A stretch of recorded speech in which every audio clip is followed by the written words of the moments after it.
Hello students, in this lecture video I'll be discussing about adrenal gland, and let us get started with the hormones which are there in adrenal gland. These are at the anterior part of each kidney and it is composed of, as you can see over here, kidney above that.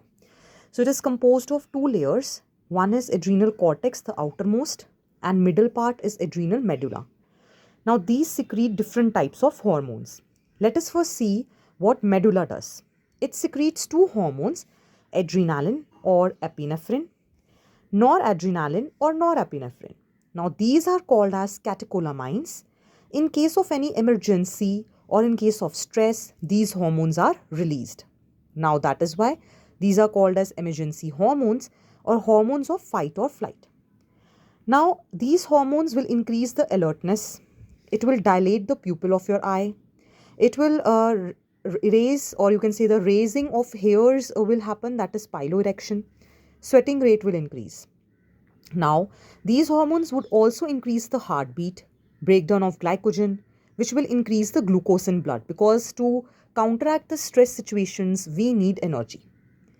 Next, coming to adrenal cortex, it is made up of three layers. Outermost is the glomerulosa, middle is fasciculata, and inner layer is the reticularis. Now glomerulosa, from their glomerulus, it is having capillaries. Fasciculata, fascicle means the connective tissue like a muscle fiber, and reticularis means the fibers in reticular form, means it is in parallel form.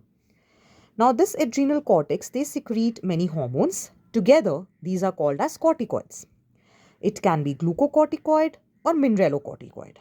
Now glucocorticoid mainly is cortisol and mineralocorticoid is aldosterone.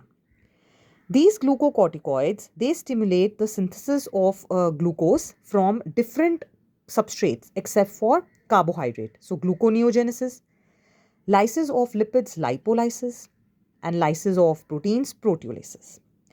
Then it also helps to maintain the cardiovascular system and kidney functions. Cortisol particularly, this helps in anti-inflammatory reactions, thereby suppressing our immune response. Also, it stimulates the production of RBC. Now let us look at aldosterone. It mainly helps in the reabsorption of sodium and water and maintains the body fluid volume. Third type is androgenic steroids. So these are released by the cortex itself, which helps in the growth of hair during puberty. Next, coming to pancreas, these are acting both as exocrine and endocrine gland. Exocrine because it secretes digestive enzyme, endocrine because it secretes a lot of hormones. Now endocrine pancreas, they consist of cells called as aisles of Langerhans, which is made up of two cells called as alpha cells and beta cells.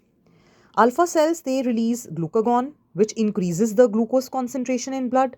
So it is called as hyperglycemia or hyperglycemic hormone. Insulin, on the other hand, it will decrease the level of glucose in the blood. So it is called as hypoglycemia situation, and it will increase the glycogenesis, means glucose to glycogen conversion. Now, if more amount of glucose is there, it will lead to a disorder called as diabetes mellitus. So in the urine, glucose will be secreted in the form of ketone bodies. Next, coming to testes, which are the primary sex organs in males and also endocrine gland. These consist some tube-like structures called as seminiferous tubules, which have interstitial cells called as Leydig cells. They secrete two types of hormones, which is mainly androgens called as testosterone. This helps in the stimulation of muscular development, also formation of sperms and the sexual behavior in males, and mainly it controls the secondary sexual characters. Next is ovary. It is the female gonad, the female sex organ, producing two hormones, estrogen and progesterone. In the ovaries, there are certain cells called as follicles. Now these follicles will rupture to release egg, that is ovulation. So the degenerated follicle is called as corpus luteum, which releases progesterone. Let us look at its function. Estrogen, it will mainly control the female secondary sexual characters, and progesterone will support the pregnancy and also help in release of milk at the lactation period. Let us look at some hormones of heart, kidney and GIT, that is gastrointestinal tract. Peptide hormone in the heart is ANF, atrial natriuretic factor, which will increase the blood pressure because the blood vessels are dilated. So this will basically reduce blood. When blood pressure is increased, it will reduce the blood pressure actually. It will regulate the blood pressure. Coming to kidney, over there the juxtaglomerular cells, they will produce hormone erythropoietin. It stimulates erythropoiesis, which is formation of RBC. Now there are in the gastrointestinal tract also some cells which release hormones like gastrin, which will act on the glands in stomach, gastric glands, and stimulate release of HCl, which activates enzyme pepsinogen to pepsin. Then secretin, it is from pancreas and stimulate the secretion of water and ions. CCK, cholecystokinin, again it will stimulate pancreas and gallbladder to release pancreatic juice and bile juice. GIP, gastric inhibitory peptide, from the term it will inhibit certain hormones. Now there are some non-endocrine cells also which will secrete growth factors which are helping in the normal growth of tissues, repairing and regeneration. Lastly, let us look at the mechanism of hormone action.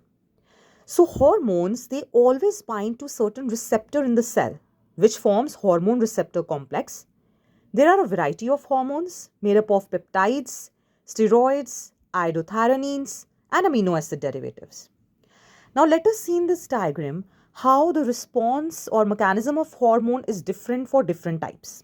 Here protein and steroid hormone is discussed.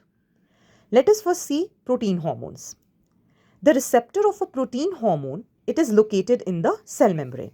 So it will bind over here and then the responses will be generated. How responses will generate? There will be production of secondary messengers like cyclic AMP or calcium, which will basically control the growth. Next, in case of steroid hormones, the receptor is not present on the cell membrane. It is inside the nucleus. So here it will bind and it will start producing proteins and other growth and differentiation factors which will help in the different regulation of gene expression.